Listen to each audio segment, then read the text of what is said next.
Are we ready for a new world order?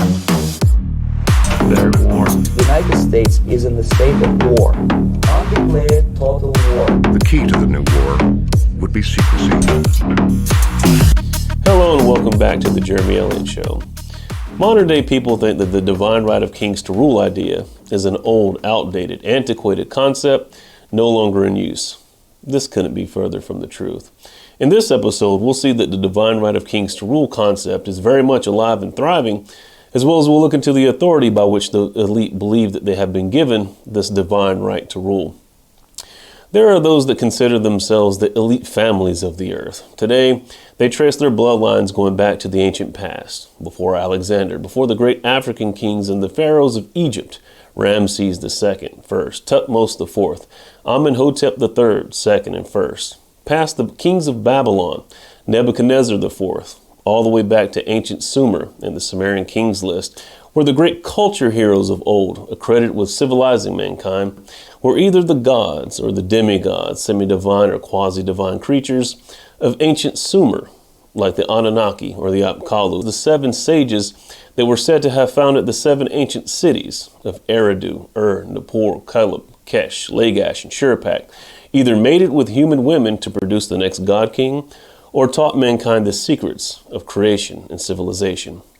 Today, the divine right of kings to rule in European history was a political doctrine in defense of what was known as monarchical absolutism. This was the idea that the king's authority to rule was given to him from the gods, or in the ancient sages through rites and rituals, and because of this sacred status, he cannot be held accountable for his actions either by earthly authorities or parliaments. Families that trace their lineages back to the ancient past say that the great civilizers of men passed down some secret occult knowledge, and that they were esteemed to be selected as rulers over those civilizations. This occult knowledge is passed down generationally, along with a priesthood and a kingship by bloodlines, secret societies, secret rites, and initiation. You read ideas like this with the 33rd Grand Sovereign Commander Albert Pike. When speaking about the mysteries of morals and dogma, he'll say something like, the Holy Kabbalah, or the tradition of the children of Seth, was carried from Chaldea by Abraham, taught to the Egyptian priesthood by Joseph, recovered and purified by Moses, concealed under the symbols in the Bible, revealed by the Savior to St. John, and contained in entire under the hieratic figures analogous to those of all antiquity and the Apocalypse of the Apostle.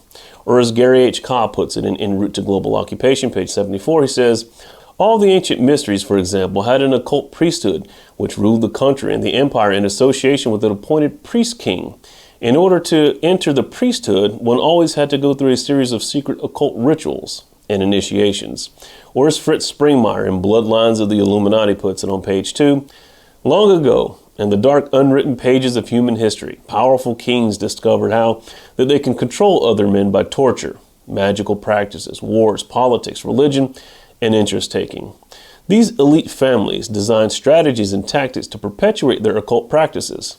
Layers upon layers of secrecy have hidden these families from the profane masses, but many an author has touched upon their existence. He continues and says, one bloodline was Egyptian, Celtic, Druidic, from which Druidism was developed. One bloodline was in the Orient and developed Oriental magic. One lineage was from Cana and the Canaanites. And again, page 3, the mystery religions each had their secret councils, which ruled them. And these councils themselves came under the guidance of secret Supreme Grand Council, or governing body. The mystery religions, in turn, ruled the masses and the political leaders. Are the adepts and sages of today still in contact with these gods or superior intelligence who work through world leaders in the spirit world of higher planes of existence? Well, yes, according to Manly P. Hall. In his book, The Lost Keys of Freemasonry, page 18, in Freemasonry is concealed the mysteries of the creation, the answer to the problem of existence, and the path the student must tread in order to join those who are really living powers behind the thrones of modern national and international affairs. On page 57, he says, the master mason, if he be truly a master, is in communication with these unseen powers that move the destinies of life. Or as Walter Leslie Wilmhurst puts it in the Masonic Initiation, page 87, he says, yet in the actual experience of the soul architecture, Initiation succeeds initiation upon increasingly higher levels of the ladder as an individual becomes correspondingly right for them, able to bear their strain and to assimilate their revelations. Or as Manly P. Hall says again in What the Ancient Wisdom Expects of His Disciples, page 22, he says, for the purpose of disseminating this wisdom wisely among all the nations of the earth, the schools of the ancient mysteries have been established, not by the will of men, but by the will of the gods themselves, laboring through channels chosen from the most highly evolved children of the earth. Having established these schools, these superior intelligences become the central invisible powers of these schools and are still in actual communication with the adepts and masters, who at the present time manipulate the destinies of the secret orders. Further down he says, these 7 schools, together with their branches in all parts of the earth, constitute the Great White Lodge. This is the divine institution appointed to give the ancient wisdom to our planet. It is composed of all the initiates and adepts of the white path and forms the invisible government of the earth. So let's do a quick summary of what we have thus far.